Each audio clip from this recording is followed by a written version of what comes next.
অসমের পরিচিত মুখ ভিক্টর দাসের বিরুদ্ধে ফের আইনি জটিলতা তৈরি হয়েছে। অহম জনগোষ্ঠী এবং বিষ্ণুপ্রিয়া মণিপুরী সম্প্রদায়কে নিয়ে বিতর্কিত মন্তব্য করার অভিযোগে শ্রীভূমি জেলার পাথারকান্দি থানায় তার বিরুদ্ধে একটি এজাহার দায়ের করা হয়েছে। স্যালিউট তিরাঙ্গা নামক সংগঠনের অসম প্রদেশ সভাপতি অনুপ সিনহা এই অভিযোগটি দায়ের করেন।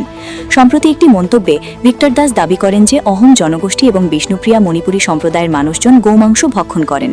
তার এই মন্তব্য প্রকাশে আসার পরে তীব্র প্রতিক্রিয়া সৃষ্টি হয় সংশ্লিষ্ট সম্প্রদায়ের মানুষের মধ্যে। দুর্গতিতে আঘাত হানার অভিযোগে তার বিরুদ্ধে নিন্দার ঝড় ওঠে। স্যালিউট তিরাঙ্গার প্রদেশ সভাপতি অনুপ সিনহা জানান, ভিক্টর দাসের এই মন্তব্য সম্পূর্ণ ভিত্তিহীন এবং দুই সম্প্রদায়ের ভাবাবেগকে কলঙ্কিত করার চেষ্টা। ভিক্টর দাসকে দ্রুত গ্রেফতার করে আইনের আওতায় আনতে হবে এবং এই সম্প্রদায়গুলোর কাছে ভিক্টর দাসকে তার এই কুরুচিকর মন্তব্যের জন্য প্রকাশ্যে নিঃশর্ত ক্ষমা চাইতে হবে। পাথারকান্দি থানায় মামলা দায়েরের পাশাপাশি অনুপ সিনহা হুঁশিয়ারি দিয়েছেন যে ভিক্টর দাসের বিরুদ্ধে এই আইনি লড়াই এখানেই থামবে না। রাজ্যের অন্যান্য জেলাগুলিতেও স্যালিউট তিরাঙ্গার পক্ষ থেকে পর্যায়ক্রমে এফআইআর দায়ের করা হবে, যতক্ষণ না পর্যন্ত ন্যায় বিচার নিশ্চিত হচ্ছে। উল্লেখ্য, ভিক্টর দাস এর আগেও বিভিন্ন ইস্যুতে মন্তব্য করে বিতর্কের কেন্দ্রে এসেছিলেন। তবে এবারের এই অভিযোগটি জাতিগত ও ধর্মীয় সংবেদনশীলতার সাথে জড়িত হওয়ায় পুলিশ প্রশাসন বিষয়টিকে বিশেষ গুরুত্ব দিয়ে দেখছে।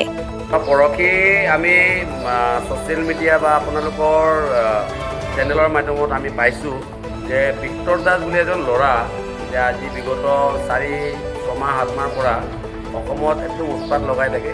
যি টি মন্তব্য ছ'চিয়েল মিডিয়া বা মাধ্যমত দি থাকে। তাতে মই দেখা পালোঁ যে আহোম জনগোষ্ঠী আৰু বিষ্ণুপ্ৰিয়া মণিপুৰী আৰু মেইতেই মণিপুৰী এনেকুৱা বহুত জনগোষ্ঠীৰ ওপৰত যে গৰু মাংস খোৱা বুলি এটা এলিগেশ্যন লগাইছে। মই আপোনালোকৰ জৰিয়তে মই ধিক্কাৰ জনাইছোঁ।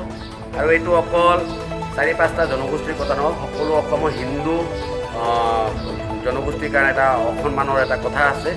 মই সেইকাৰণে আজি এফআইআৰ দিছোঁ। আমাৰ স্যালিউট তিৰাঙ্গা অসম প্ৰদেশৰ সভাপতি হিচাপে মই পাথাৰকান্দি শ্ৰীভূমি জিলা আৰু অলপ পিছত গোটেই অসমত মই সকলো ডিষ্ট্ৰিক্ট বেছৰ মই ইনষ্ট্ৰাকশ্যন দিয়া আছে যে সকলো জিলাৰ পৰা অলৰেডি তেওঁৰ এগেইনষ্টত অফাৰ হ'ব।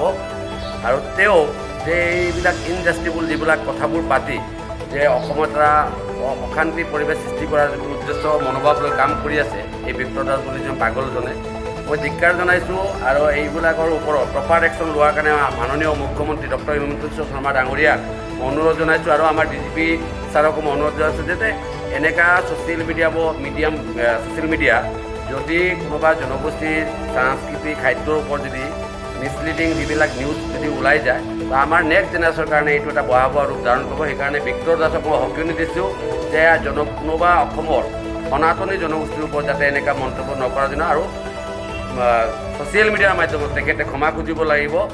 আৰু আমি গৰুৰ মাংস অসমত নিষিদ্ধ, অলৰেডি অসম চৰকাৰে নিষিদ্ধ কৰা আছে। আমি পূজা কৰোঁ, আমি সনাতনী হয়। আৰু ইয়াতে অকল বিষ্ণুপ্ৰিয়া আহোম জনগোষ্ঠীৰ কথা নহয়, ইয়াতে সকলো সনাতনীৰ এটা অসন্মানৰ কথা আছে। আমি সকলো জাগ্ৰত হ'ব লাগিব আৰু সকলো হিন্দু আমি একত্ৰিত হৈ ভিক্টৰ দাসৰ বিৰুদ্ধে গৰিহণা দিব লাগিব, থিয় হ'ব লাগিব। ধন্যবাদ।